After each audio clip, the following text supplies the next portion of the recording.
सभी को सादर प्रणाम। आज स्वाध्याय एवं चिंतन की 937 क्लास है। और आज का जो विषय है वो है परिवार खंड समीक्षा प्रज्ञोपनिषद तृतीय मंडल भाग 47। आज का विषय आदरणीय श्री एस सी सिंह साहब लेंगे, जो कि बीएसएनएल गाजियाबाद से हैं। मैं उनसे निवेदन करता हूं कि वो अपना उद्बोधन आरंभ करें। धन्यवाद। धन्यवाद अभिषेक जी। एक बार हम लोग गायत्री महामंत्र के माध्यम से उस चेतन सत्ता को प्रणाम करें। उस चेतन सत्ता को प्रणाम करें।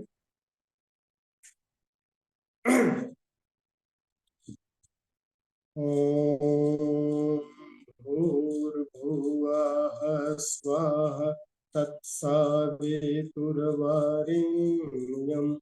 भर्गो देवस्य धीमहि धियो यो नः प्रचोदयात्।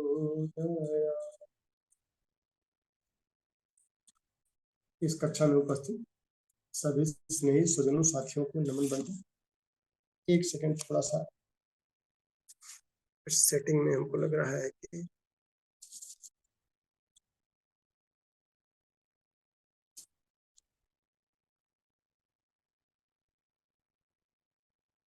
हम मोबाइल से जुड़े थे, अपने ईयरफोन से नहीं जुड़ पाए थे, हमको लग रहा था, इसीलिए बार बार सिग्नल आ रहा था। इसलिए हमने पूछा था कि हमारी आवाज क्लियर आ रही है नहीं, कि आपकी आवाज क्लियर आ रही थी, अब भी अच्छा, क्लियर आ तो रही मोबाइल से क्लियर आ रही होगी। अब हम सीधे कनेक्ट हो गए हैं अपने ईयरफोन से, अब आसान रहेगा। नहीं तो बीच बीच में इंटरप्शन आ रहा था ईयरफोन से। है। आज की कक्षा का जो परिचय दिया आदरणीय अभिषेक जी ने, ये 937 कक्षा है स्वाध्याय चिंतन क्रम में। और आज तीसरा मंडल है प्रज्ञोपनिषद का, तीसरे मंडल की समीक्षा। टोटल परम पूज्य गुरुदेव ने 6 मंडल के माध्यम से प्रज्ञोपनिषद की अभिनव रचना किया है, नई रचना है, सारे सूत्र नए हैं। और मानव जीवन का जो एक चक्र है, इसी के ऊपर इसकी रचना हुई है कि हम समष्टि से जुड़े कैसे हैं। तो जो पहला मंडल था उस पर बेसिक फिलॉसफी, आज के युग की समस्याओं का मूलभूत क्या दर्शन है, इस पर रहा। और दूसरा मंडल जो अभी पिछले रविवार को हुआ है, इन समस्याओं का समाधान व्यक्ति को करना होता है, इसीलिए सबसे पहले व्यक्ति निर्माण जरूरी होता है।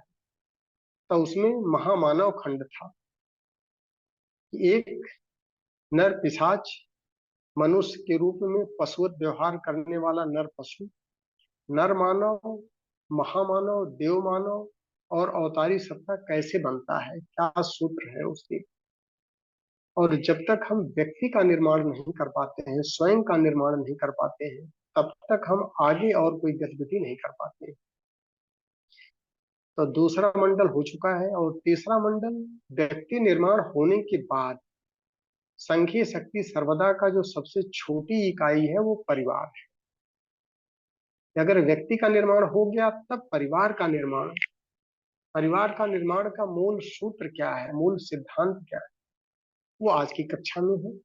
अब परिवार निर्माण के बाद जो अगली कक्षा आएगी, फिर हम जब परिवार हमारा हमारी तरह विकसित हो जाता है, हमारी अपेक्षाओं के अनुरूप चल पड़ता है, तो जो उससे शक्ति उत्पन्न होती है, उस शक्ति का सुनियोजन समाज में करना होता है, तो समाज का निर्माण चल पड़ता है।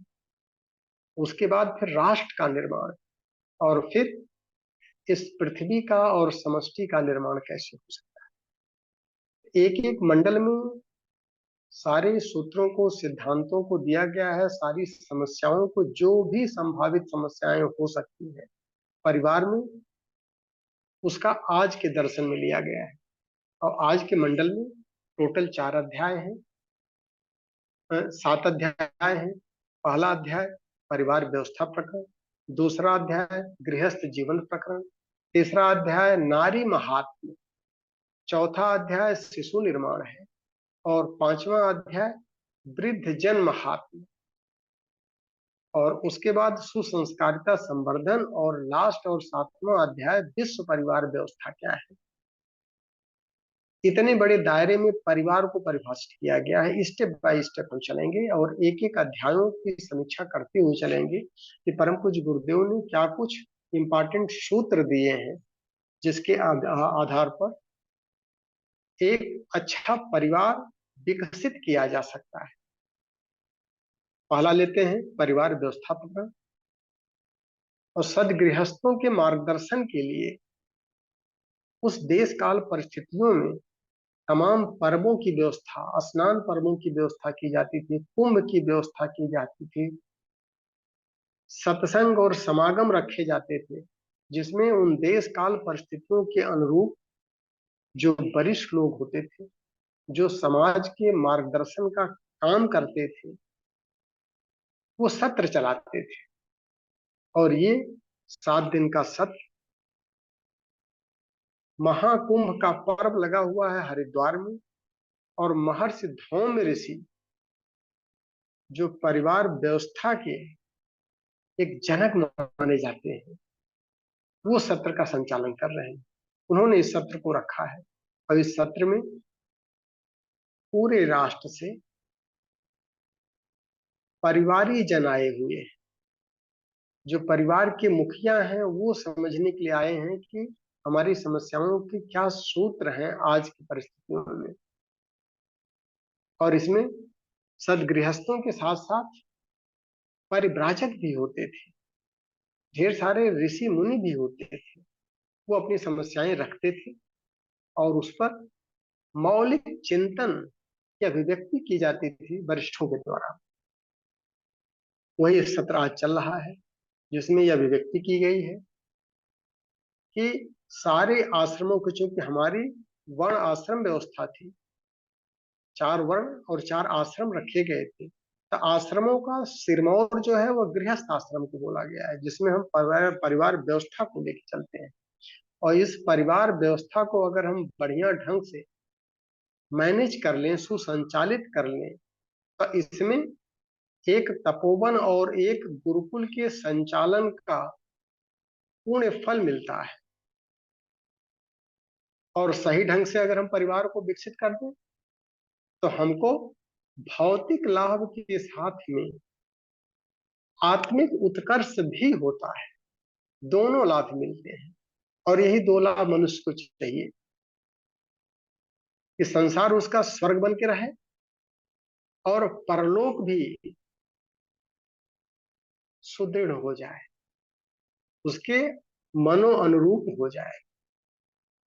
तो लौकिक और पारलौकिक दोनों की उत्कृष्टता इसी परिवार व्यवस्था के सुसंचालन से होती है। अब देखा जाए अगर परिवार है क्या, परिवार एक पवित्र संयुक्त संगठन है, एक समाज का छोटा रूप और एक छोटा राष्ट्र है। जो समस्याएं राष्ट्र के स्तर पर होती हैं वही समस्याएं छोटे रूप में परिवार के स्तर पर भी होती हैं। और इसकी सुव्यवस्था का जो आधार है वो पारस्परिक सद्भाव और सहकार के साथ में कर्तव्य पालन के ऊपर आश्रित है। कि आपस में अगर सद्भाव है और सहकारिता की भावना है तो फिर हमारे कर्तव्य क्या बनते हैं और परिवार और समाज के प्रति क्या उत्तरदायित्व बनता है, राष्ट्र के प्रति क्या उत्तरदायित्व बनता है, इसके निर्वहन का शिक्षण परिवार व्यवस्था के अंदर की जाती है। और अगर हम अपने कर्तव्य पालन के प्रति जागरूक रहेंगे तो व्यक्तित्व के विकास का भरपूर सुअवसर परिवार व्यवस्था में ही मिल पाता है, चाहे स्वयं का हो चाहे परिवारीजनों का हो। आत्म परिष्कार के साथ में राष्ट्र को एक सुयोग्य नागरिक देने का बहुत बड़ा दायित्व हर व्यक्ति के ऊपर होता है। इसीलिए हम परिवार व्यवस्था में जाते हैं। परिवार व्यवस्था में खाली परिवार को बढ़ा करके विवाह के उपरांत खाली काम कौतुक क्रीड़ा करने का उद्देश्य नहीं होता है, उसके पीछे एक महान लक्ष्य होता है। लक्ष्य क्या है? एक सुयोग्य नागरिक देना है। राष्ट्र को, ताकि वो परमार्थ परायणता के माध्यम से राष्ट्र का विकास कर सके। इतना ऊंचा लक्ष्य होता है। सद्गुणों को विकसित करने की एक प्रयोगशाला है। परिवार में सद्गुणों का विकास किया जाता है, इसका प्रयोग किया जाता है। और गुण कर्म स्वभाव को परिष्कार करने की पाठशाला भी है, ये प्रयोगशाला भी है, जिसमें सद्गुणों का विकास हो और अपने गुण कर्म स्वभाव का परिष्कार हो सके। ये परिष्कार प्रयोगशाला में संभव हो सकती है। और इसके साथ में विशिष्ट व्यक्तित्व का निर्माण करने की व्यायामशाला भी है। ये तीनों चीजें सदती हैं। पाठशाला भी है, प्रयोगशाला भी है और व्यायामशाला भी है। तीनों इसी परिवार के अंदर व्यवस्था बनानी पड़ती है। शिक्षण प्रशिक्षण में बड़े एवं छोटों के दायित्व आपस में गुंथे होने चाहिए। बड़े छोटों का शिक्षण आचरण के माध्यम से करना होता है और छोटों की वजह से ही बड़े अपने आत्म परिष्कार करने के लिए साधनारत होते हैं। तो छोटे बड़ों का शिक्षण करते हैं और बड़े छोटों का शिक्षण करते हैं। और शिक्षण में एक चीज देखनी होती है कि पंचशीलों का निर्माण परिवार के अंदर हो पा रहा है कि नहीं हो पा रहा है। पंचशील और चार वर्चस्व, ये 9 परम पुनीत गुण माने जाते हैं जो पारिवारिकता में ही सीखने को मिलते हैं। पंचशील क्या है? परिवार के हर सदस्य में श्रमशीलता होनी चाहिए भरपूर। आलस प्रमाद तो नहीं है किसी सदस्य में। ये श्रमशीलता है कि नहीं है, इसको विकसित करना होता है। दूसरा, परिवार के अंदर सुव्यवस्था का भी निर्धारण करना होता है। हर चीजें सुव्यवस्थित हो, स्वच्छता हो, घर का कोना कोना हमारा और बहिरंग में व्यक्तित्व भी सुव्यवस्थित होने लगता है। तो श्रमशीलता के साथ में सुव्यवस्था और सुव्यवस्था के साथ में तीसरे नंबर का पंचशील है शालीनता। परिवार के हर सदस्यों में शालीनता भरपूर है कि नहीं है, उसका विकास करना होता है। और चौथा महत्वपूर्ण गुण होता है मितव्ययता, कि अगर हमारे रिसोर्सेस बढ़ रहे हैं तो रिसोर्सों का हम दुरुपयोग तो नहीं कर रहे हैं। कितना मितव्ययता हम कर रहे हैं, जो हमारी आवश्यकता है बेयर मिनिमम में अपना काम चला रहे हैं कि नहीं चला रहे हैं। हमारे धन दौलत बढ़ रहे हैं तो कहीं हमारे व्यक्तिगत खर्चे तो नहीं बढ़ रहे हैं, इस पर भी ध्यान देना होता है। और पांचवा जो पंचशील है वह सहकारिता। मिलजुल करके तारतम्यता बैठाई जाती है और तालमेल बैठा करके ही संयुक्त संगठन, पवित्र संयुक्त संगठन है। आपस में मिलजुल करके करें। अगर हम अकेले सक्षम हैं और दूसरे का सहयोग की आवश्यकता नहीं है तो परिवार की जरूरत नहीं पड़ती है। सहकारिता की भावना जरूर रहनी चाहिए। हम अकेले कर सकते हैं तो भी दूसरे को मौका देना चाहिए, उसके गुणों का विकास करना। और चार वर्चस्व होने चाहिए: जिम्मेदारी, बहादुरी, समझदारी और ईमानदारी। ये चारों वर्चस्व हमारे आंतरिक गुण हैं। तो चार हमारे आंतरिक गुण और चार हमारे बहिरंग के गुण, यही दोनों मिलकर के पंचशील और चार वर्चस्व 9 गुणों का निर्माण करते हैं। और इसका शिक्षण प्रशिक्षण परिवार के छोटे और बड़े एक दूसरे के माध्यम से देते रहते हैं। दोनों की महत्व है। और उसके बाद देखें जो एक मूलभूत सूत्र, सादगी में ही सज्जनता और सुसंस्कारिता दोनों सन्निहित है। जितना सादगी हमारे अंदर रहेगी, प्रदर्शन कम से कम हो, क्योंकि प्रदर्शन से सज्जनता मारी जाती है। तो हमको सज्जनता भी लाना है और सुसंस्कारिता का संवर्धन भी करना है, और दोनों सादगी में ही सधने लगते हैं। तो सादगी एक महत्वपूर्ण गुण बन जाता है। लक्ष्मी का उपयोग हम जब माता के रूप में सदुपयोग और सुनियोजन करने लगते हैं, तो परिवार का सतत विकास होता है। उसी को लक्ष्मी कहते हैं।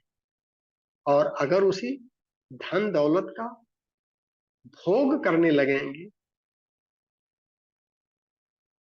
अपने सुखों को बढ़ाने के लिए, अपने दर्प को, गर्व को, अहंकार को बढ़ाने के लिए उसका भोग करेंगे, उसका सदुपयोग और सुनियोजन भूल जाएंगे, तो ये माया बन जाती है।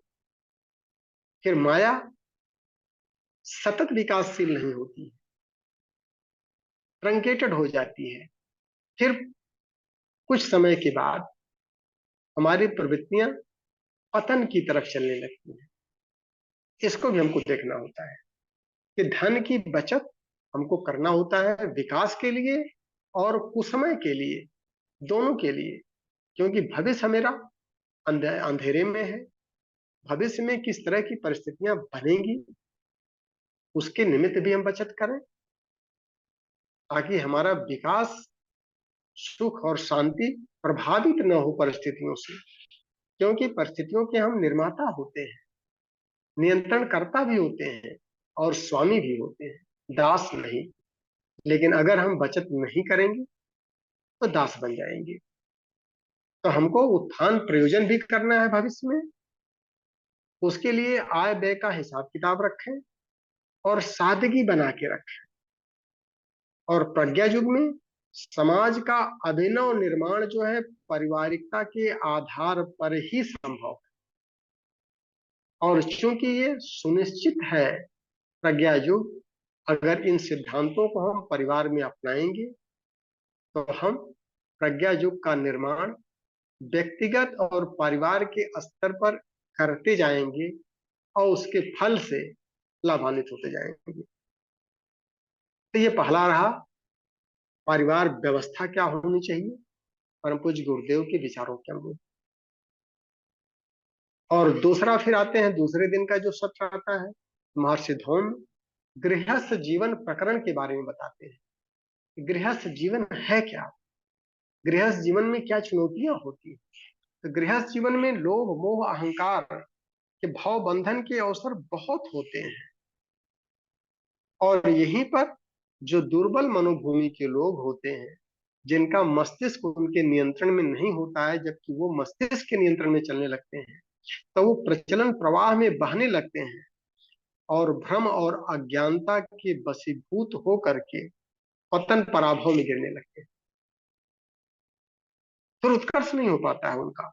लेकिन जो सदगृहस्थ विवेक युक्त कर्तव्य पालन को अपनाते हैं, वो आत्म कल्याण और लोक कल्याण दोनों जो है इसी गृहस्थ आश्रम में रह करके करते हैं।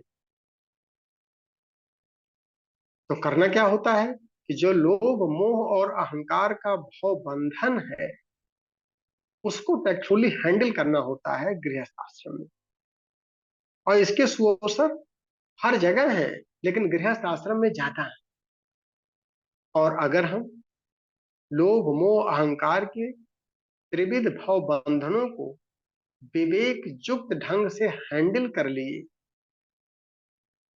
तब हम सदगृहस्थ कहलाएंगे और सदैव उत्कर्ष और उत्थान की तरफ आगे बढ़ करके लोक कल्याण भी करेंगे और विश्व कल्याण भी। आत्म कल्याण और लोक कल्याण दोनों साधेगा। भौतिक क्षेत्र में भी विकास करेंगे और आत्मिक क्षेत्र में भरपूर सुख शांति और परलोक दोनों साधेगा। विकास के क्रम में यौवन काल का स्वास्थ्य, शिक्षा, अनुशासन, संयम, अनुभव इत्यादि हमें समाज से देव ऋण के रूप में मिलता है। हमारी परिवार ही नहीं देता है। एक दायित्व तो हमारा गृहस्थ में ये भी बन जाता है कि इस देव ऋण को भी हमको चुकता करना होता है। क्योंकि ढेर सारी चीजें हमको समाज देता है, हम महसूस नहीं करते हैं। जब उसमें सूक्ष्मता में जाकर के इसका चिंतन करते हैं, तो ऐसी स्थिति में हमें पता चलता है कि ये चीज हमने समाज से सीखा है, बाहर से सीखा है, राष्ट्र से सीखा है, जिसमें परिवार का कंट्रीब्यूशन नहीं होता है। ऐसी स्थिति में जब हम समर्थ हो जाएं और संपन्न हो जाएं, तो पारिवारिक व्यवस्था के बाद समाज को भी कुछ कंट्रीब्यूशन करें, ताकि हमारा देव ऋण और समाज ऋण से हम मुक्त हो सके। क्योंकि ये ऋण हमारे ऊपर रहता है, हमारे व्यक्तित्व का निर्माण करने में, हमारे परिवार का निर्माण करने में समाज की अहम भूमिका होती है। सतही स्तर पर भले हम कहें कि समाज ने हमको नहीं कुछ दिया है, लेकिन यह संभव नहीं है। बहुत कुछ हमको समाज से मिलता है, और इसी ऋण को चुकता करने के लिए हम विवाह के बंधन में बंधते हैं। और विवाह का एक पवित्र बंधन जो है, वो दो आत्माओं का संयोग है, पवित्र संयोग किया जाता है। और पति पत्नी एक प्राण दो शरीर बन करके अपने गुण कर्म स्वभाव को विकसित करते हैं संयुक्त रूप में। इसीलिए जो विवाह हो, तो विवाहों का जो मूलभूत आधार हो, वो खाली स्टेटस न हो करके, बाह्य रूप न हो करके, गुण कर्म स्वभाव भी होना चाहिए। चिंतन चरित्र और व्यवहार दोनों आत्माओं का किस स्वरूप में जा रहा है, उसमें क्या तारतम्यता है, उसके आधार पर जब विवाह होंगे, तो पारिवारिक निर्माण भी होगा, परिवार का विकास भी होगा, आत्म विकास भी होगा। और जो उच्च लक्ष्य होता है कि राष्ट्र के लिए एक सुयोग्य नागरिक देना है, समाज के ऋण को चुकता करना है, तो व्यक्ति का यह लोक भी सत्ता है और परलोक भी सुधरता है। दोनों लोगों को कल्याण होता है और उसका जीवन सुखमय और शांतिमय व्यतीत होता है। तो विवाह के जो आयोजन किए जाए, इसमें भी शालीनता और सादगी सज्जनता के साथ सन्निहित होनी चाहिए। भौना प्रदर्शन नहीं करना चाहिए। आजकल हम अपनी आर्थिक स्थिति से ज्यादा प्रदर्शन करके अपने अहंकार का, अपने गर्व का प्रदर्शन करते हैं। और इस तरह की जब शादियां होती हैं, जो प्रचलन प्रवाह में हम बह करके करते हैं, तो खर्चीली शादियां व्यक्ति को दरिद्र और बेईमान बना देती हैं। और उसकी भरपाई करने के लिए वो गलत ट्रैक पर जाते हैं। समाज का ऋण चुकता करने के बजाय हम और ऋण अपने ऊपर लादते हैं। समाज को गलत सिग्नल हमने दिया है। अगर हम समर्थ हैं, तो अपने इस आचरण के माध्यम से एक सादगी भरे दिव्यतापूर्ण माहौल को हम दें।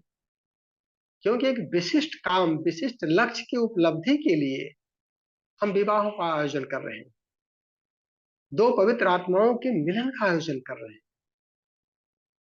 उसमें इन पर गंभीर चर्चा चलनी चाहिए कि विवाह का उद्देश्य क्या है।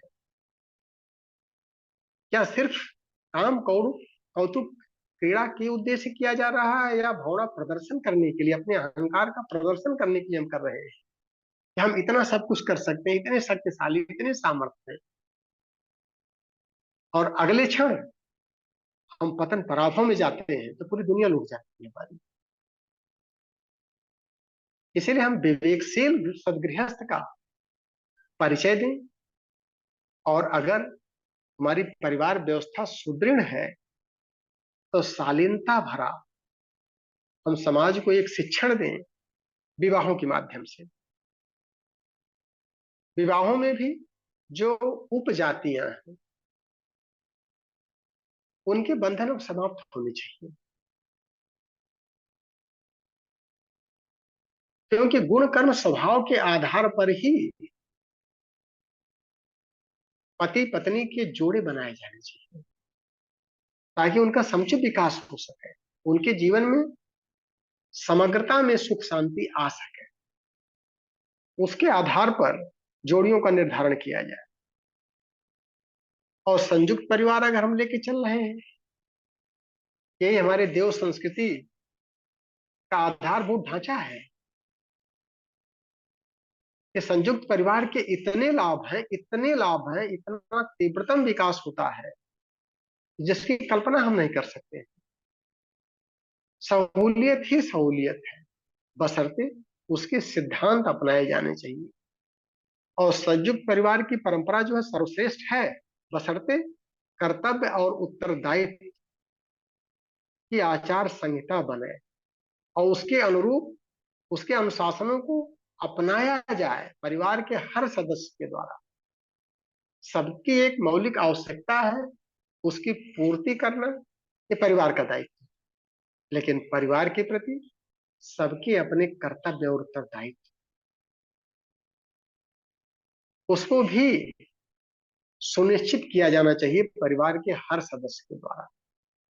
और जब ये अनुशासन पालन होता है तो संयुक्त परिवार त्वरित विकास करता है, भरपूर शांति रहती है, अस्थिरता की गुंजाइश बहुत कम होती है। और परिवार में परामर्श आपस में चलते रहने चाहिए। निर्देशों का औचित्य की कसौटी पर कसा जाए। ये ना हो कि किसी वरिष्ठ ने ये निर्देश दे दिया है, ये सुझाव दे दिया है, और अगर वो औचित्य की कसौटी पर खरा नहीं उतर रहा है तो उसको माना जाना जरूरी नहीं है। वरिष्ठों का सम्मान तो होना चाहिए, जो वयोवृद्ध हैं उनका सम्मान बिल्कुल होना चाहिए, लेकिन उनके सुझाव और निर्देश अगर उचित हैं तो उसका भी सम्मान होना चाहिए। और अगर अवस्था में छोटे हों, बच्चे हों, उनको भी परामर्श, सुझाव, सलाह रखने का पूरा अवसर देना चाहिए। अगर उनके सुझाव सलाह उचित है तो परिवार को पूरा सम्मान दे करके उसको अपनाना चाहिए। तो सुझाव, सलाह और निर्देशों का पालन जो है आयु के आधार पर निर्धारित न हो, औचित्य के आधार पर निर्धारित हो। यह गृहस्थ जीवन प्रकरण की संक्षिप्तीकरण रहा। अब हम आते हैं जो तीसरा अध्याय है, नारी महात्म्य का। नारी जो है परिवार की धुरी है। परिवार का उत्थान और पतन उसकी उत्कृष्टता पर ही निर्भर है। तो नारियों को उत्कृष्ट बनाने का ये दायित्व, संयुक्त दायित्व परिवार का बनता है। तो सदगृहस्थों को नारी के चार रूप में नारियां हमारे परिवार में आती है। पुत्री के रूप में आए, बहन के रूप में आती है, पत्नी के रूप में है, माता के रूप में है। इन चारों को स्वस्थ जरूरी है, शिक्षित होना जरूरी है, उनका प्रसन्न रहना जरूरी है, उनको सुसंस्कृत होना चाहिए और स्वावलंबी भी उनको बनाना हो। जब तक हम उनको शिक्षित, सुसंस्कृत, स्वावलंबी, समर्थ नहीं बनाएंगे तब तक हमारे परिवार का उत्थान नहीं हो पाएगा। क्योंकि उनके अंदर एक मौलिक गुण दिया गया है। और गायत्री मंत्र में, वरेण्यम में, तत्सवितुर्वरेण्यम वह अक्षर आता है, वो नारियों के लिए एक दिशा निर्देश है। वद नारी बिना कोन्यो निर्माता मनुसंतते महत्वम रचना सकते स्वस्या नारिया ही ज्ञायता। भावनाशील होती हैं, संवेदना की धनी होती हैं, और नव निर्माण के लिए, रचना के लिए भावना की आवश्यकता होती है। संवेदनशील व्यक्ति ही नव निर्माण कर सकता है। आवेश ग्रसित व्यक्ति नव निर्माण नहीं कर सकता है। तो चाहे वो व्यक्ति का निर्माण हो, चाहे वो परिवार का निर्माण हो, चाहे वो समाज का निर्माण हो, भावनाशील लोग ही कर सकते हैं। इसीलिए अगर हम नारी को आगे कर देते हैं परिवार में, अपनी स्वार्थ संकीर्णता को हटा करके, तो परिवार स्वर्गिक वातावरण में बढ़ने लगता है। नारी खदान है और नर उस खदान से निकलने वाला एक खनिज। तो हमको कैसी खदान चाहिए? लोहा निकालना है, सोना निकालना है, हीरा निकालना है? ये निर्भर करता है कि नारियों के उत्थान के लिए परिवार क्या कुछ कर रहा है। नारियों की आलोचना कुछ शास्त्रों ने किया है। यथार्थ में शास्त्रों ने आलोचना नहीं किया है। कुछ तथाकथित अंधकार युग में नारियों के विरोध में कुछ चीजों को घुसा दिया गया है कि नारियां जो होती हैं निकृष्ट होती हैं। ऐसा नहीं है। परिस्थितियों के अनुरूप नारी उत्कृष्ट, मध्यम और हेय स्तर की दिखती भर है, लेकिन जब उसके दर्शन पक्ष में जाते हैं तो वस्तुतः वह स्फटिक मणि की तरह स्वच्छ होती है। खाली परिस्थितियों को हटा देना होता है। अगर उनके मौलिक गुणों को निखारना है तो परिस्थितियों को हमको परिवर्तित करना है। ये परिवार का दायित्व बनता है। और परिस्थितियां अगर हम बदल देते हैं, वही जो हे स्तर की नारी दिख रही है वही उत्कृष्ट स्तर की बन जाती है। क्योंकि उनकी जो मौलिक संरचना परमात्मा ने दिया है, उनका अंतःकरण इतना भावनाशील देता है कि मौलिक गुणों का विकास हम परिस्थितियों के निर्माण के आधार पर नारियों का कर सकते हैं। नारियां भावना प्रधान है।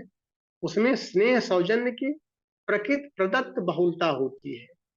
और वही व्यक्ति का निर्माण, परिवार का निर्माण, चाहे पति हो, चाहे पिता हो, चाहे भाई हो, चाहे पुत्र हो, सबको नारियां कर सकती है। एक पुत्री भी अपने पिता का अच्छा निर्माण कर सकती है। एक बहन भी अपने भाई का अच्छा निर्माण कर सकती है। एक पत्नी अपने पति का अच्छा निर्माण कर सकती है।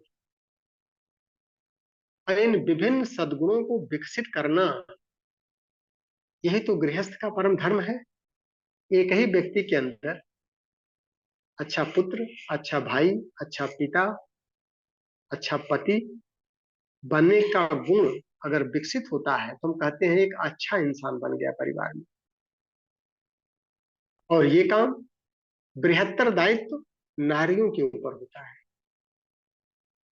विचारशील नारी के मौलिक गुणों को विकसित करने हेतु सुअवसर देना है, यही परिवार का सबसे बड़ा दायित्व है। और नवयुग जो हमारा प्रज्ञा युग है, ये भावना प्रधान है। इसीलिए हम देखेंगे कि आजकल हर फील्ड में सफलता का स्तर नारियों का बहुत तेजी से बढ़ता जा रहा है। बच्चों की तुलना में बच्चियां आगे जाती जा रही। हर फील्ड में देखें, सफलता का श्रेय उनको ज्यादा मिल रहा है। इसीलिए हमको घर परिवार के कार्यों में हाथ बटाकर नारियों को उनके व्यक्तित्व का निर्माण, उसके अंदर निखार करने का भरपूर अवसर अवसर प्रदान करने का ये दायित्व सभी पुरुषों में है। क्योंकि वरेण्यम में ब अक्षर पहले नारी का आता है और र अक्षर जो आता है पुरुषों के लिए। रे एवं निर्मला निर्मला नारी पूजनीया सताम सदा। पुरुषों को कहा गया कि आप उनकी पूजा करें। पूजा का मतलब उनको शोषण दें, उनके उत्थान के लिए काम करें, क्योंकि उनके उत्थान में ही आपका समग्र विकास सन्निहित है। और पुरुषों का एक दायित्व और बढ़ता है, क्योंकि वो शक्ति स्वरूपा है। उनका अंतःकरण इतना पावरफुल होता है, लेकिन उनका बहिरंग जो होता है, नारी शरीर की कोमलता, बाहरी शरीर की दुर्बलता समझ करके उस कोमलता को समाज अगर दुर्बलता मान लेता है, तो दुर्बलता नहीं होती है, वो उनकी मजबूती होती है। तो उनके साथ अन्याय और अत्याचार न हो, इसको रोकने का दायित्व पुरुषों का है। उसको विकसित होने का मौका हम दें, अपने इस दायित्व का निर्वहन करें कि वो एक भयमुक्त समाज में अपने को विकसित कर सके। नारियों का आत्मबल जो है वो सामान्य लोगों के आत्मबल से ज्यादा होता है। उनके अंदर सहनशीलता बहुत ज्यादा होती है। वो मनस्वी भी होती हैं, तेजस्वी भी होती हैं, शांत और संतुलित मनोभूमि की होती हैं। उनके अंदर कौशल विकास की ज्यादा क्षमता होती है, इसीलिए उनको शक्ति स्वरूपा कहा गया है। और जब हम इस तरह का अवसर देंगे, बहिरंग का वातावरण यह सब बना के रखेंगे, तो उनको भरपूर विकसित होने का मौका मिलेगा। तभी ये कहा जा सकता है कि नारियां परिवार की धुरी हैं और परिवार का उत्थान और पतन उनके व्यक्तित्व पर निर्भर करता है। अब हम चौथे अगर अध्याय में आते हैं तो शिशु निर्माण प्रकरण है। और शिशु निर्माण में चूंकि गृहस्थ आश्रम में हम जाते ही हैं इस दायित्व के साथ में कि राष्ट्र को एक सुयोग्य नागरिक देना है, तो जो आज का बालक है वही कल समाज का संचालक बनेगा और वही राष्ट्र नायक की भूमिका भी निभाएगा। तो अगर हम उसका पालन इस हिसाब से करें कि ये छोटा बच्चा नहीं है, ये कल का राष्ट्र नायक है, ये कल का समाज का संचालक है, तो हम एक जागरूक माली की तरह से गृहस्थ की भूमिका निभाएंगे। और जो हमारे गृह उद्यान में इस तरह के नन्हे पुष्प पैदा हुए हैं, उनके विकास का वातावरण ऐसा प्रदान करेंगे, उनको ऐसी सुसंस्कृति देंगे, उनका ऐसा शिक्षण करेंगे, उनका अच्छा विकास करेंगे संस्कार का, विद्या का, शिक्षा का, ताकि वो कल राष्ट्र नायक की भूमिका निभा सके। एक और आता है कि वंश वंश अपने सत्कर्मों से चलता है। बेटा बेटी से वंश नहीं चलता है। हमारे सत्कर्म क्या है, इसके आधार पर वंशावली चलती है। और अगर हम संतानों की बात करें तो जो सुयोग संतान है उसी के पितर सदगति पाते हैं। और संतति शब्द दोनों के लिए आता है, चाहे वो मेल हो चाहे वो फीमेल हो। और हे स्तर के अगर संतान हम पैदा किए, उनके संस्कारों में हमने निम्न कोटि के संस्कार को डाल दिया, तो ऐसे माता पिता भी दुर्गति के शिकार होते हैं। अब पाप प्रायश्चित उनको करना ही पड़ता है। तो हम पुत्र और पुत्री में भेद न रखें और उनके व्यक्तित्व के निर्माण में, उनके सुसंस्कारिता के संवर्धन में पूरा ध्यान दें। और जनरली 5 वर्ष से लेकर के 10 वर्ष की जो आयु होती है, ये सुसंस्कारिता संवर्धन के लिए बहुत कारगर आयु होती है। बाद की आयु में हम शिक्षण तो दे सकते हैं, उनके करियर तो बना सकते हैं, लेकिन उनके अंदर जो संस्कारों का निर्माण है वो इसी अवस्था में होता है। और एक हम जागरूक गार्जियन की भांति ये देखें कि हमारे बच्चे कहीं कुसंग में तो नहीं पड़ गए। और कुसंग का वातावरण जो परिवार में हमारे सेवक की भूमिका निभाते हैं, हमारे साथी की भूमिका निभाते हैं, हमारे परिचित होते हैं और जो शिक्षक की भूमिका निभाते हैं, यहां से कुसंस्कार, कुसंग उत्पन्न होने की बहुत ज्यादा चांसेस रहते हैं। तो चूंकि हमको शिक्षक भी करना है, हमारे साथी और परिचित भी हमारे परिवार में आते रहेंगे, परिवार में सेवक भी आएंगे, तो इनसे हमको बच्चों को बचा के रखना है, अपनी उपस्थिति को सुनिश्चित करना है, इंडिपेंडेंट नहीं छोड़ना है उनको। ये भी दायित्व परिवार के सभी सदस्यों का बनता है। और अगर हम इसके आगे जाएं तो परिवार में वृद्धजन महात्म भी है, जो हमारे वयोवृष्ठ लोग हैं। और एक सूत्र भी है, अभिवादन शीलस्य नित्यम वृद्धोपसेविनः और चत्वारो तस् वर्धन्ते आयुर्विद्या यशो बलम। ये सूत्र पहले बहुत याद कराया जाता था नैतिक पाठों में।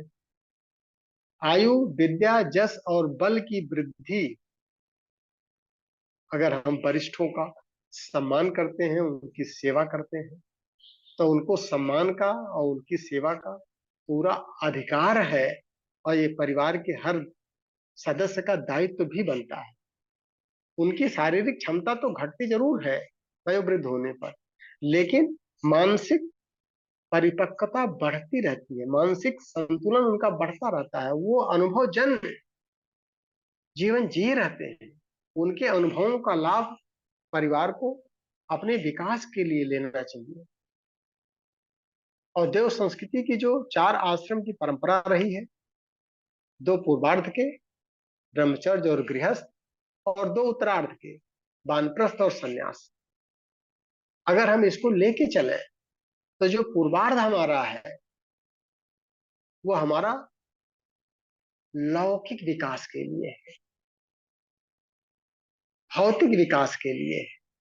और जो उत्तरार्ध हमारा है वो आत्मिक उत्थान के लिए और परलोक के सदगति के लिए। इसीलिए 4 आश्रमों की व्यवस्था की है। अगर हम इसको 2 पार्ट में कर ले, पूर्वार्ध और उत्तरार्ध कर ले, तो जो आधा जीवन है वो भौतिक विकास करें, लौकिक जीवन को सुख में शांति में बनाए, और जो उत्तरार्ध है वो आत्मिक उत्थान के लिए लगाए।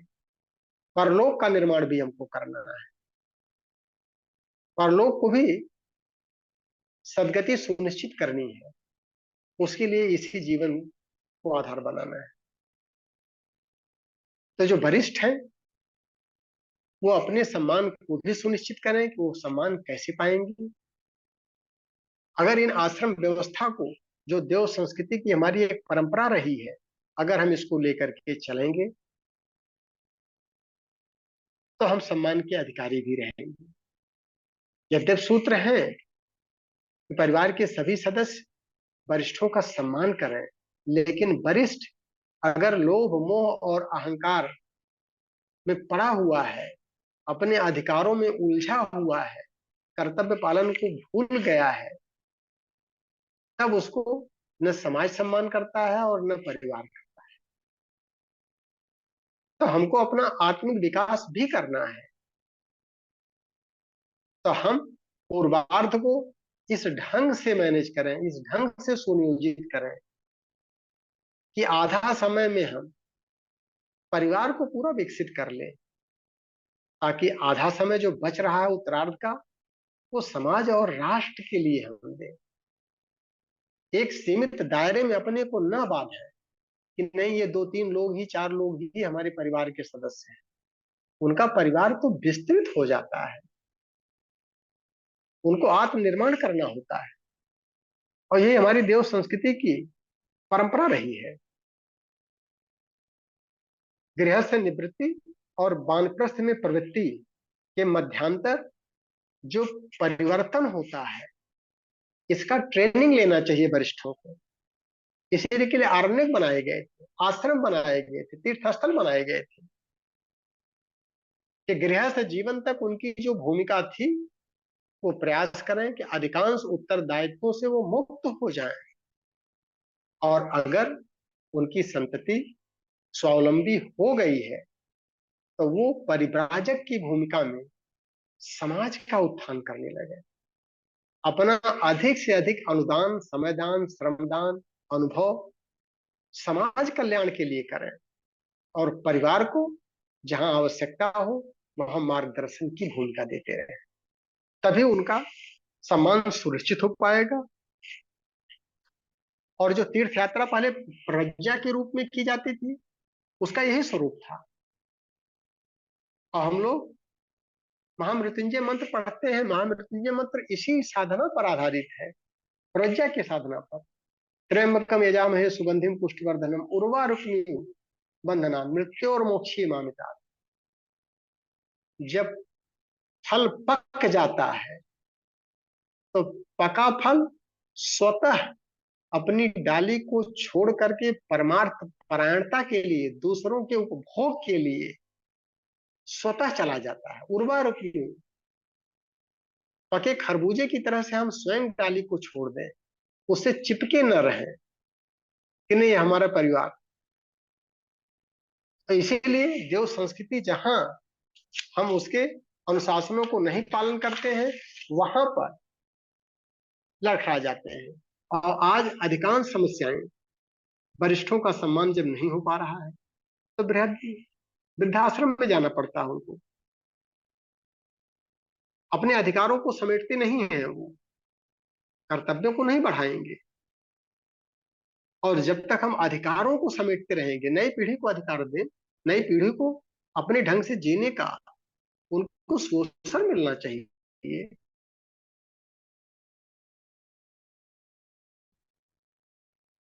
स्वतंत्रता मिलनी चाहिए, उसमें संतुलित मस्तिष्क से। तो ये वयोवृद्धों का महत्व है कि जो युवा पीढ़ी है वयोवृद्धों का सम्मान करे, उनकी सेवा करे और उनके मन का लाभ लेकर के परिवार का उत्थान करें। उनका अपना कंट्रीब्यूशन है। और अगर हम छठे अध्याय में आते हैं तो सुसंस्कार संस्कारिता संवर्धन, परिवार के हर सदस्य में सुसंस्कारिता बढ़नी चाहिए। अवांछनीयता के प्रवाह में बहना बहुत सरल है, आकर्षक भी है। हम बहुत तेजी से स्वार्थ संकीर्णता के दायरे में बढ़ते जाते हैं, घुसते जाते हैं और पतन पराभव में गिरते जाते हैं, क्योंकि उसमें आकर्षण ज्यादा है, उसमें बहना सरल है। लेकिन आत्मिक प्रगति के लिए स्वाध्याय, साधना, सत्संग और सेवा, ये चार महापुरुषार्थ अगर हम करते हैं, ये रास्ता थोड़ा सा कठिन है, इसमें भरपूर प्रगति भी है और परिष्कार के साथ में सुख शांति भी है। ये सुसंस्कारिता का संवर्धन, क्योंकि हर परिवार का सदस्य मजबूत हो, बलिष्ठ हो, सुसंस्कारी हो, ताकतवर हो, ज्ञानवान हो, बलवान हो और संपन्न हो। इसके लिए क्या करना पड़ेगा? प्रवाह में बहने को रोकना पड़ेगा, क्योंकि प्रवाह अवांछनीयता उत्पन्न करेगा। और विचार विनिमय की नियमितता में मनोमालिन्य नहीं पनपता है। इसीलिए परिवार के सदस्यों को आपस में विचार विनिमय करते रहना चाहिए। और इस विचार विनिमय के लिए क्या करना होता है?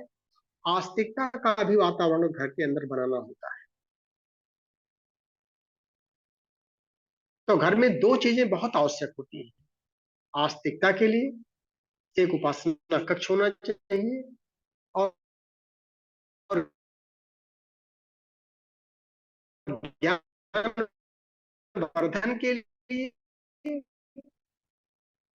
एक उपासना कक्ष, ताकि आस्तिकता का वातावरण परिवार के अंदर बना रहे। वही हमारी देव संस्कृति का मूलभूत सिद्धांत है कि आस्तिकता का मतलब कर्म फल का सुनिश्चित सिद्धांत के अंदर जब हमारी आस्था जमती है, जब हम ये मान बैठते हैं, बोध कर लेते हैं कि हर कर्म का एक सुनिश्चित फल है, वो मिलेगा ही मिलेगा, और इसके लिए उपासना और सभी स्वाध्यायशील हो, क्योंकि साधना के साथ में स्वाध्याय, सत्संग और सेवा की भाव, या इसको यूं कहें उपासना, साधना और आराधना, ये तीनों साधने के लिए एक पुस्तकालय है।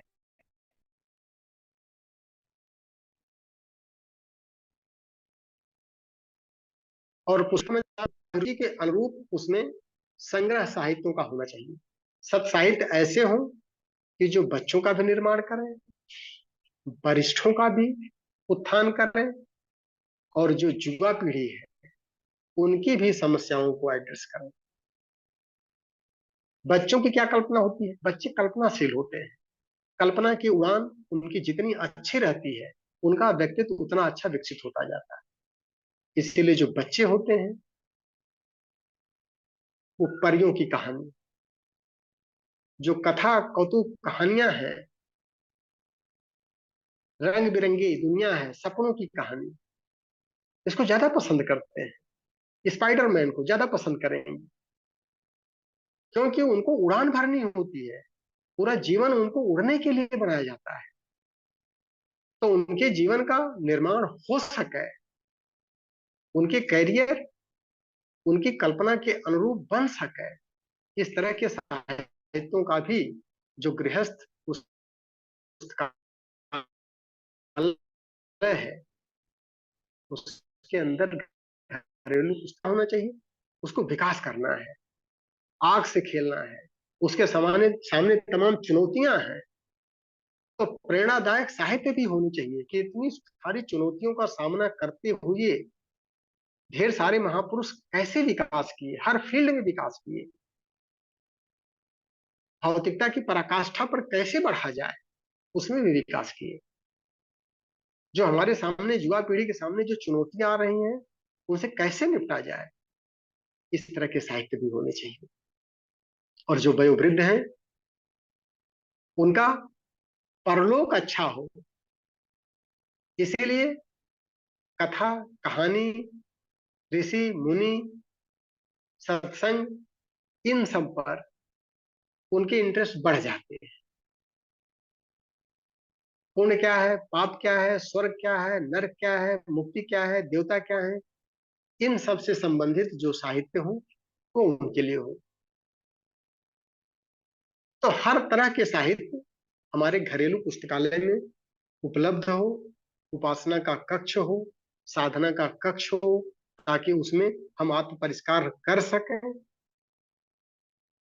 और हमारा भोजन परिवार का जो बनता है उसको भी अगर हम सात्विक रखेंगे, सुपाच्य रखेंगे, जो हमारे स्वास्थ्य का संवर्धन करे ऐसा रखेंगे, तो परिवार का जो सामूहिक मन है वह भी संतुलित होता जाएगा। उसका भी हमको ध्यान देना है। ये सारी चीजें सुसंस्कारिता संवर्धन के अंदर आ जाएंगी और सबको मौका मिलना चाहिए। सभी सदस्य जो हैं उनको सेवा का भी मौका मिलना चाहिए, आराधना का भी हमको शिक्षण देना है परिवार में। बच्चों को भी ये शिक्षण देना है कि परमार्थ परायणता से क्या लाभ होता है, उनको भी हम बताएं कि श्रम दान, समय दान, अंश दान, ज्ञान दान कैसे किया जाए, इसका अभ्यास कराया जाए। जब भी हम लोग कुछ अनुदान करते हैं तो बच्चों के माध्यम से करें, ताकि बच्चे परमार्थ परायणता को सीख सकें, तभी आस्तिकता उनकी सध पाएगी। तो हम परिवार का माहौल आस्तिकता पूर्ण वातावरण में हो, तभी हमारा आत्म परिष्कार भी हो पाएगा, तभी हमारी साधना भी सफल होगी, आराधना भी सफल होगी और परिवार विकसित होगा और अच्छे नागरिक उत्पन्न करेगा। और अगर हम लास्ट में जाते हैं जो 7वां अध्याय है, तो परिवार का दायरा विकसित हो जाता है, विश्व परिवार व्यवस्था में हम चले जाते हैं। और विश्व परिवार व्यवस्था में पारिवारिकता एक दर्शन है जिसमें आस्था, आस्तिकता, आध्यात्मिकता और धार्मिकता, ये जो तीनों तत्व हैं अपनी देव संस्कृति के, तीनों का समन्वय है। आस्तिकता क्या है? उस पर विश्वास करना, उस नियामक सत्ता पर विश्वास करना जो इस सृष्टि का सुसंचालन कर रही है, जिसने ये सुनिश्चित किया है कि कर्म फल का एक सुनिश्चित सिद्धांत है। जब उसके उस दर्शन में हम विश्वास करने लगते हैं तब आस्तिकता सधने लगती है। आध्यात्मिकता क्या होती है? हम उसके बच्चे हैं कि जो क्षमता उसके अंदर है वही क्षमता हमारे अंदर है, जो पवित्रता उसके अंदर है वही पवित्रता हमारे अंदर है, जो पात्रता, शक्ति और सामर्थ्य उसके अंदर सन्निहित है वही हमारे अंदर भी सन्निहित है। लेकिन ये क्षमता, ये सामर्थ्य, ये पवित्रता, ये पूर्णता बीज रूप में सुरक्षित है और इसी बीज रूप को गला करके एक बृहद वृक्ष बनाने का दायित्व जो होता है, यही आध्यात्मिकता है और ये साधना के माध्यम से सकता है। और जो तीसरा अंग होता है देव संस्कृति का, वो धार्मिकता है कि धर्म ही हमको उत्कृष्टता तक ले जाएगा। और धर्म क्या है? व्यक्तिगत कर्तव्य और सामाजिक उत्तरदायित्व को ही धर्म कहते हैं। यही व्यक्ति को धारण करता है, यही परिवार को धारण करता है, यही समाज को धारण करता है, यही समष्टि को धारण करता है। और जब इसके सिद्धांतों को हम समझ जाएंगे, इसको परिवार में अपनाएंगे, तो परिवार के अंदर ये तीनों चीजें, जो तीनों हमारे मूलभूत तत्व हैं, आस्तिकता, आध्यात्मिकता और धार्मिकता, जितनी भी परमार्थ परायणता पद्धति है वो धार्मिकता के आधार पर सकती है। इसके सिद्धांतों को जब हम अपनाएंगे तो अपने चिंतन, चरित्र और व्यवहार में उत्कृष्टता का समावेश करेंगे, गुण कर्म स्वभाव में आमूलचूल परिवर्तन करके पूर्णता को अपना लेंगे। और हमारे अंदर जो अपूर्णता है, जिसकी वजह से हमको दुख होता है, पीड़ा होता है, कष्ट होता है, पतन प्रभावों में हम गिरते हैं, इससे हम मुक्त हो जाएंगे। और ये दर्शन जब हम इसको गुण कर्म स्वभाव में, व्यक्तित्व में परिवर्तन कर लेते हैं, तो हमारी पारिवारिकता जो है वो विकसित होने लगती है। और फिर क्या सिद्धांत अपनाते हैं कि सब अपने हैं और हम सबके हैं।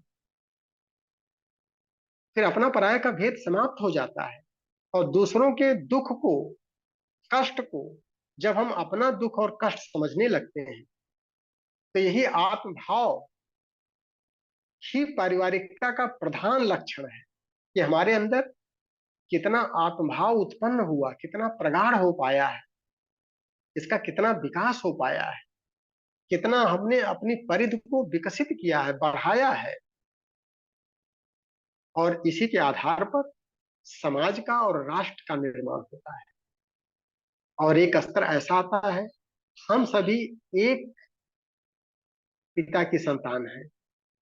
वही परम पिता जिसने हर जीव जंतु वृक्ष वनस्पतियां, पशु पक्षी सबको उत्पन्न किया है अपने स्वरूप में।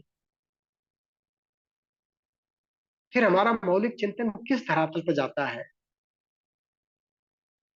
उसी को देव मानव महामानव कहते हैं। और पारिवारिकता से ही वो विकसित हो पाता है। और अगर परिवार में देखें तो सभी समर्थ असमर्थ अपनी क्षमता के अनुरूप श्रम करते हैं। सबकी क्षमताएं अलग अलग हैं, लेकिन अपनी आवश्यकता के अनुरूप लाभ लेते हैं। क्षमता के अनुरूप कंट्रीब्यूशन और आवश्यकता के अनुरूप लाभ। आवश्यकताएं मोटी मोटा सबकी सेम होती हैं, तो सबको अधिकार मिलता है, लेकिन क्षमताएं अलग होती है, तो हम कंट्रीब्यूशन अलग अलग करें। जो हमारी क्षमता है, तो जितना हम कंट्रीब्यूशन करेंगे उतना हमारी क्षमता का विकास होता जाएगा। और सभी को औसत नागरिक स्तर का निर्वाह करना होगा, इसको अपनाना होगा इस दर्शन को। तभी पारिवारिकता का जो सिद्धांत है, मौलिक सिद्धांत, तभी सद पाएगा। और जो परम पूज्य गुरुदेव ने एक उद्घोषणा की है, भविष्यवाणी की है कि विश्व परिवार में आने वाले समय में जो प्रज्ञा युग जिसे हम कह सकते हैं, एक ही भाषा होगी, एक संस्कृति होगी, एक धर्म होगा, एक समान नियम अनुशासन का पालन किया जाएगा, ऊंच नीच का सारा भेद समाप्त हो जाएगा, विश्व राष्ट्र की एक ही सेना होगी। क्योंकि आज टोटल जो खर्चे हो रहे हैं, जो आमदनी का अधिकांश भाग खर्च हो रहा है, वो युद्धों के ऊपर हो रहा है। और एक विश्व राष्ट्र की जो सेना होगी वो युद्धों को रोकने का काम करेगी। स्थानीय मतभेद जो है पंचायतों के माध्यम से सुलझा लिए जाएंगे, और प्रशासनिक व्यवस्था क्षेत्रीय पुलिस देखेगी। और सुरक्षा का जो टोटल खर्चा है वो बचत के रूप में स्वास्थ्य पर, शिक्षा पर, स्वच्छता पर, सिंचाई पर, उद्योग पर, विकास पर, लौकिक निर्माण में खर्च किया जाएगा। इसी को प्रज्ञा युग का उन्होंने उद्घोष किया है। और विश्व पारिवारिकता की भावना का प्रवाह वर्तमान संकट को स्वतः ही खत्म कर देगा। और विश्व परिवार विस्तृत परिधि में प्रभावी होगा। सभी जीव जंतु, पशु पक्षी, वृक्ष वनस्पतियां, सबके अंदर विशाल परिकर या विशाल परिवार की एक भावना। सभी एक दूसरे का सम्मान करेंगे। सबके को एग्जिस्टेंस में ही हमारा सुख और शांति सन्निहित है। बिना इकोलॉजिकल बैलेंस के हम एकांगी विकास नहीं कर सकते। और ये सारे सदस्य परिवार के जब विश्व कल्याण की भावना से ओतप्रोत हो जाएंगे, तो ऐसी स्थिति में आत्मवत सर्वभूतेषु की भावना प्रगाढ़ होगी और वसुधैव कुटुंबकम की साधना सधने लगेगी। और फिर सबके मन में एक जो भावना आएगी, सर्वे भवन्तु सुखिनः सर्वे सन्तु निरामया सर्वे भद्राणि पश्यन्तु मां कश्चित् दुर्भाग्यः। और जब इस रास्ते पर हम चल पड़ेंगे, तब हम कहेंगे कि हमारा परिवार एक विकसित परिवार हुआ है। और जब परिवार के सभी सदस्यों के अंदर ये भावना उत्प्रोत होने लगती है, तभी हम समाज का निर्माण और राष्ट्र निर्माण में एक नई भूमिका और बृहत्तर भूमिका निभाने लगते हैं। तो इसी के साथ में, चूंकि समय की मर्यादा है, 2 मिनट समय ज्यादा भी हो गया है, तो अपनी वाणी को विराम देते हैं और कक्षा को ओपन किया जाए। अगर कुछ जिज्ञासा है या किसी के सुझाव सलाह है, तो उसके लिए सभी को अवसर मिलना चाहिए। और आज ये तीसरा मंडल जो है वाह, वो क्या समाप्त हुआ। बात है। ये तो पूरे इसका इसका तो टीवी से देव ऋषि साहब प्रणाम। मैंने कहा आप कुछ कह रहे हैं? इस प्रवचन का तो पूरे दूरदर्शन से प्रसारण होना चाहिए था।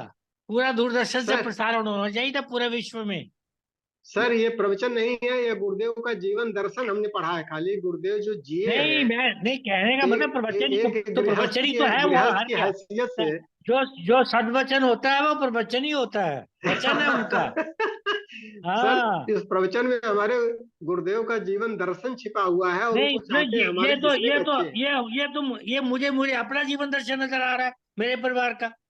ये सर, बिल्कुल तो कोई, हम सभी उनके बच्चे हैं, तो बच्चों ये के अंदर बिल्कुल तो ये झलक आनी चाहिए। सिंह साहब, मुझे रत्ती भर भी ये कोई अजूबा नहीं लगा, बिल्कुल साधारण लगा। जो मतलब हम बचपन से वो देखते आए हैं, सीखते आए जी, हैं। जी, बिल्कुल जी, जी। लगा जो आप जैसे एक तो स्क्रीन दोबारा, एक दोबारा पर्दे पे आ रहा है हमारा जीवन, ऐसा लग रहा। अब अपने प्रश्न बिल्कुल और सही है पूछते सर। हैं, जिनको भी प्रश्न पूछना हो पूछ सकते हैं। और फिर लास्ट में मैं, मेरा प्रश्न निवेदन है ऋषि अंकल से कि वो धन्यवाद के 2 शब्द कहेंगे। क्या बताए अब, इतना क्या कहा, क्या कोई सब्जेक्ट छोड़ा ही नहीं इन्होंने इन इस जीवन का। मतलब आप पुस्तकालय से लेके, लाइब्रेरी से लेके क्या क्या नहीं किया अब इन्होंने। अद्भुत, अद्भुत। मतलब कि ये तो ये तो जीवन की परीक्षा अब वाली बात हो। एक सर, भारतीय दर्शन का जो आदर्श परिवार है, जो हमारी देव संस्कृति है, वो यही परिवार पहले होते ही थे सर। बिल्कुल यही है सब कुछ, सब कुछ यही है, सब जिसमें कुछ। जीव जंतु पशु पक्षी, उस समय वृद्धाश्रम नहीं होते थे सर, और कोई तिरस्कृत नहीं होता था। परिवार का जो मुखिया होता था, परिवार के जो वयोवृद्ध होते थे, इतना सम्मान उनको मिलता था और अपने आप को इतना गौरवान्वित महसूस करते थे वो, कि अब आज की डेट में हर, लेकिन अब एक बात है जैसे वयोवृद्ध होता है तो वो तिरस्कृत महसूस करने लगता है, परिवार के अंदर उपेक्षित महसूस करने लगता है। लेकिन एक बात है, इसमें नेगेटिविटी नहीं है, लेकिन जैसे वे पशु मानव जीव जंतु सब एक दूसरे के लिए जिएंगे, ये बड़ा अद्भुत लगता है। कोई सपन हो दिख रहा है। तो ये क्या, आज की व्यवस्था देखिए, काट वाट रही है, किस तरह बकरे कटते हैं, किस तरह जीव जंतुओं का अत्याचार होता है, कैसा। ये कब होगा प्रज्ञा, जो आएगा हम बात वही आ जाती भी, हम बदलेंगे जग बदलेगा, आप तो वही एंड में वही कहेंगे। लेकिन तो हर चीज का उत्तर भी है, प्रश्न भी है हमारे पास, उत्तर भी है। सर, ये तो वही है बात ना तो कि यही है। अपना और जीवन दर्शन जो है, अपना जीवन दर्शन, अब जैसे हाँ, हम हैं यहाँ पर, तो हमारे जितने जीव जंतु पशु पक्षी सब हमको घेरे रहते हैं, तो हम तो यही मान के चलते हैं कि भाई दुनिया ऐसे जी रही बिल्कुल हमारे होगी। परिवार में नहीं, अब जैसे जैसे अब परिवार हम, में हमारे पास जो जंतु है, बिल्कुल एक साथ रहते हैं, एक दूसरे के लिए जीते हैं। ऐसे ही ये परिवार जब बड़ा हो जाता है, लेकिन समाज में ऐसे जी, ऐसे तत्व हैं जो जिनका जिनका तो विचार ही बिल्कुल विपरीत है। मतलब कहने का मतलब है, वो भी बदलेंगे किसी दिन। वो जब प्रभु की इच्छा होगी, जब युग आएगा तो बदलेंगे, वो भी बदलेंगे। नहीं बदलेंगे हाँ। सर। अभी हम बदल रहे हैं, जब हम बदल लेंगे तो भी बदल लेंगे। अभी हम अपने को बदल लें। अब अगले जन्म में देखेंगे क्या, किस रूप में आते हैं हम। आप और हम किस रूम में आते। बिल्कुल सही है सर, बिल्कुल सही है। बहुत ही सुंदर। मेरा तो ये पूरा रिवीजन करने का दिल कर रहा है। सोम कन्या, भक्ति का परिवार, अद्भुत अद्भुत। राष्ट्र की बात तो आती सर है अब तो फिर। अब तो आप प्रज्ञोपनिषद लाए हैं, तो उसको एक हाँ एक बिल्कुल, सूत्रों को लाया गहन, पढ़ता हूँ। हाँ, गहन एक्चुअली मंथन पढ़ने में करें सर। पढ़ने में मुझे को जब बताया ना मैंने, ये बिल्कुल एक एक ऐसा लगता है ये सब सब है, यहाँ सब कुछ है। आत्मा में है सब कुछ, कोई नई चीज नहीं है। बड़े लगता है बिल्कुल ये साधारण चीज है हमारे, मेरे आत्मा के रूप, आत्मा में समाया हुआ है ये सब चीजें। कोई तो सर आपने बिल्कुल उसको मुझे आपने अपनाया होगा, तभी तो ऐसा हुआ है। जब तक अपनाया आप हुआ है। अपनाएंगे नहीं। पिछले जन्मों के संस्कार हैं, जो भी कहिए हाँ, तो इसीलिए आप अपनाने की तो अपनाए कोशिश। होंगे तो उसके लाभ भी ले रहे होंगे। वो तो हाँ, सिद्धांत है बिल्कुल। सर। हमें तो अब लाभ हानि की भी इच्छा नहीं है। जो हो हाँ, रहा है सब इसीलिए सही हो रहा उस स्तर, जब लाभ मिलता है तो फिर इच्छाएं समाप्त हो जाती है, जब है। लाभ नहीं मिलता है तब इच्छाएं पड़ी रह जाती है कि नहीं, काश नहीं नहीं हमको नहीं, भी कोई अब सम्मान करता। अब अवस्था ये है, नहीं लाभ मिलता तो और भी बोलते हैं। सर आंखों पे मुसीबत भी अगर दे तो खुदा, हर बुरा वक्त है इंसान का इम्तिहान होता। तब हम सोच क्या रहे बात है। थे प्रभु हमारा यही इम्तिहान पूर्णता, लिया। यही पूर्णता की पहचान है सर। और ये सच्चाई है बिल्कुल, मैं जो बोल रहा हूँ ये आचरण में है, ये वो बात बोल रहा हूँ क्योंकि मेरी अपनी लिखी हुई है। तभी लिखता हूँ जब अगर ये धारणा में होता है। लेकिन आप बिल्कुल सही आपने तो है। बिल्कुल ही, आपको देख देख के, आपका चेहरा देख के, आपके वचन देख के इतना आनंद आता है कि मैं कह नहीं सकता। बहुत ही अच्छा आपने भी जीवन में इसको उतारा है, हमें पता है। और अब किस बात का प्रश्न करूं, मुझे तो समझ नहीं पड़ती। कोई प्रश्न ही नहीं उठता। मेरे से तो कोई नहीं उठता, किसी की और उठे तो कह नहीं सकता। नहीं, है तो बस इसको बस। अच्छा। अभिषेक जी आप प्रश्न करिए कुछ। अभिषेक जी हाँ जी। नहीं, अंकल ने आप प्रश्न करिए। इतना सुंदर उद्बोधन दिया है आज का कि प्रश्न तो मेरे अंदर है ही नहीं कोई। और मेरा मतलब पूरा पूर्ण विश्वास है कि भाई प्रज्ञा युग की हम सभी प्रतीक्षा कर रहे हैं भाई। और नहीं नहीं, जो इन्होंने अभिषेक बोला ये वो सब अभिषेक जी को हम पिछले लगभग 6-7 सालों से देख रहे हैं, और बहुत परिवर्तन इन्होंने अपने व्यक्तित्व में किया, जितना परिवर्तन हम बिल्कुल। उम्मीद नहीं कर रहे थे।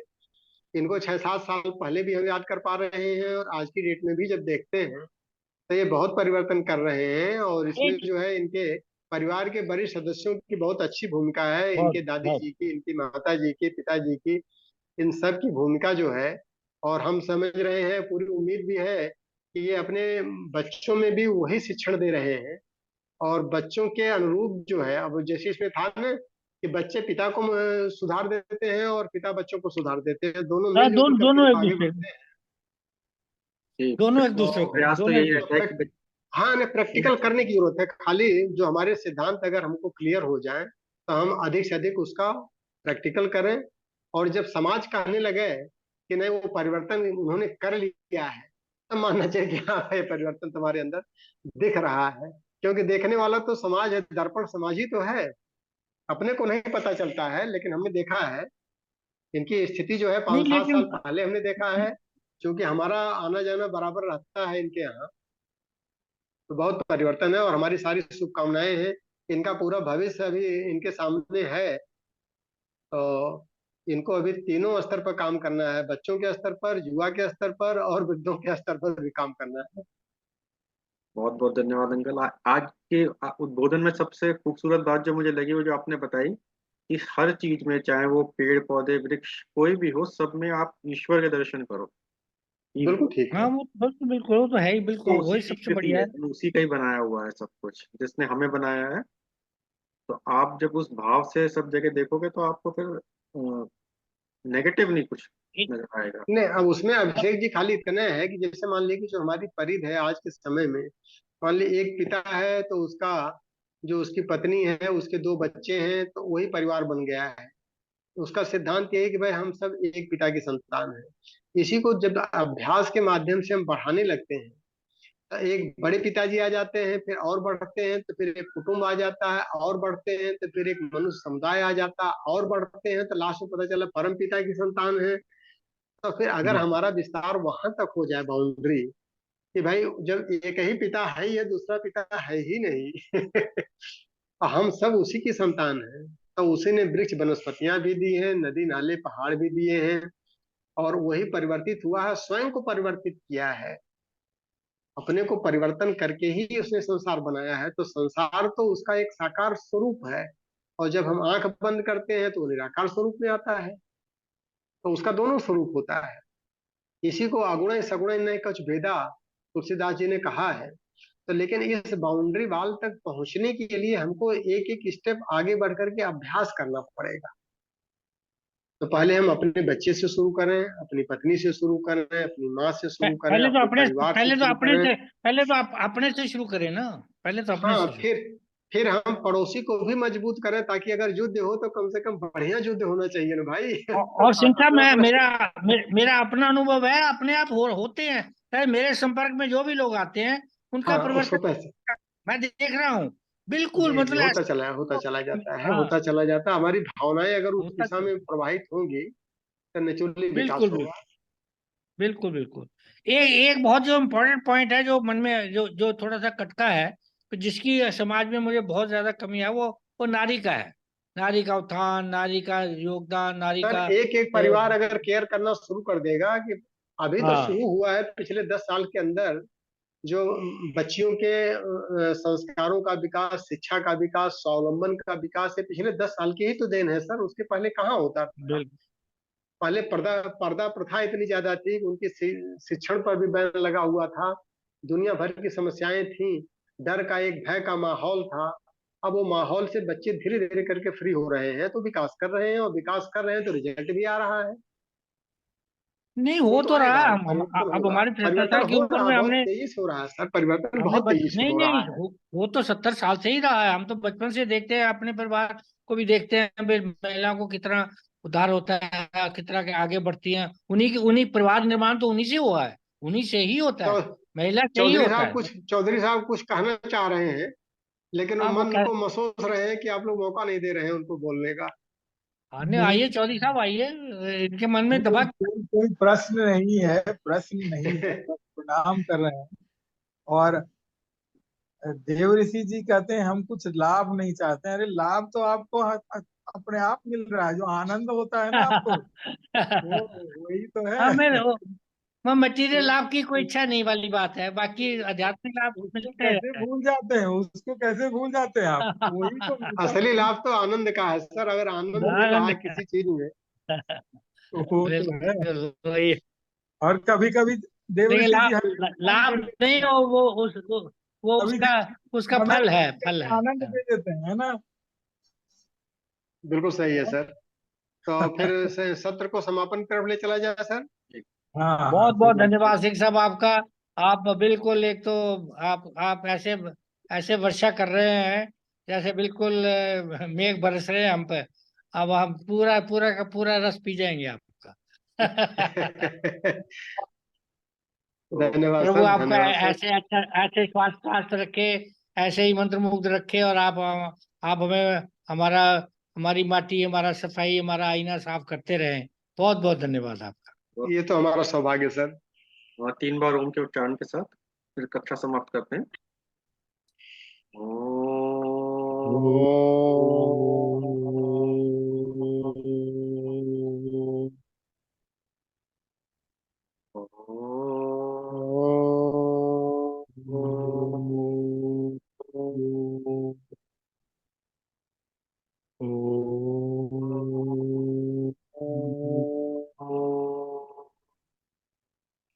शांति शांति, शांति, शांति शांति। शांति। सभी को प्रणाम। बहुत बहुत धन्यवाद। प्रणाम प्रणाम। सिंह धन्यवाद, बहुत बढ़िया। सिंह साहब, मैं आपको बड़ी इंटरेस्टिंग बात बताता हूँ, जो है ना, जो महामतन जी का खरबूजे का है। तो मैं जी। छत पे, मेरे बहुत बहुत खरबूजे लगे हुए हैं। तो अ, चौकीदार रोज बोलता, सब ये पीला हो गया, ये हो गया, ये तोड़ लो। मैं क्या करता हूँ, खरबूजे को थोड़ा उठाता हूँ, अगर नहीं अलग हुआ तो मैं नहीं, अभी नहीं पका। और और उसको बता देता हूँ, मैं 2 दिन और लगेंगे। और 2 दिन बाद मैं उसको हाथ लगाया और देखा, अपनी अपनी टहनी से लगा हुआ है। तो मैंने वैसे कहा ही आप हमको अलग हो पकाइए, जाना आप है पकाइए। सर, वैसे ही हमको अलग हो जाना है अपने नहीं, अधिकारों से। मैं ये आपको प्रैक्टिकली बात बता रहा हूँ। भाई मैं तो यही ये रोज बहाने। ऐसी चीज रोज देखता मेरी गाड़ी में मैं ये ऐसे जीवन का पूरा वृतांत मैं डेली ये सब अनुभव कर रहा हूँ, ये सब चीजें।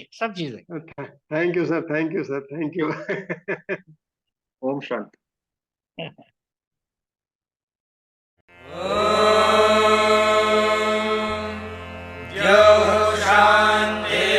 शान्तिरन्तरिक्षं शान्तिः पृथिवी शान्तिरापः शान्तिरोषधयः